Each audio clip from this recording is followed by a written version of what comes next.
Okay, so Tim has passed tech numerous times, and I never have. So Tim, tell me, what am I looking for to pass tech on my Fiat?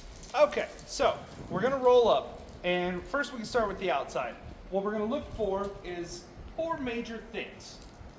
First thing is, you want to be able to see your lug nuts on the car, and this is to ensure that the wheels are affixed to the car, and there's no issues with that. Can't have hub covers or anything like that. Second, we want to make sure it's not obviously leaking any fluids, because fluids on a track can be problematic for other racers. As we can see, this car is not leaking anything, and we're good to go there. The third major thing we want to look for is under the hood, and this one I've actually been dinged for. Rusty. Ooh. Alright, put that there. So under the hood here, we want to make sure that the battery is properly tied down. So see, I can't just move it, how it's tied down like that. That's good to go.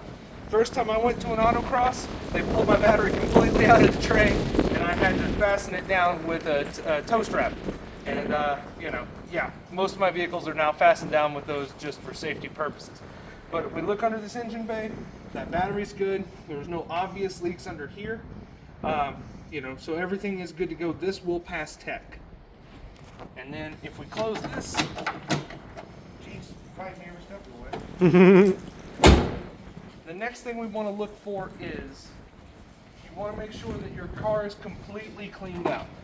When I say completely cleaned out, I mean like the bags here, all that needs to go. Even the floor panel,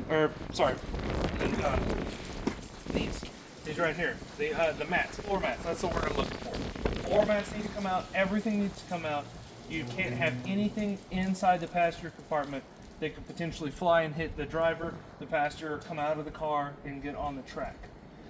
When you have those four components, then no matter what level of car you have, it is safe to run on the track. The only other thing you have to be worried about is whenever you're trying to run a track on the course, you just need to run a car on the course. You just need to make sure that that car is wider than it is tall. That's the bare minimum, so you don't have a rollover hazard. And your local autocross can tell you what qualifies and what doesn't. Now, obviously, this is a street level car that hasn't been modified in any way. Is there any different rules for modified vehicles when they enter? Yes. Modified cars, especially ones that have extensive modifications to the engine bay and stuff, they'll want to make sure the engine, the transmission is properly tied down. Your drivetrain is secured. In most cases, you don't have to worry about that unless it's an extremely modified car, but there are some out there that run on alcohol and they're just a chassis and a motor with a seat in it, and that one they'll actually check over and make sure that everything is completely correct, so you don't turn a corner and have your engine slide into the side of your car or anything like that.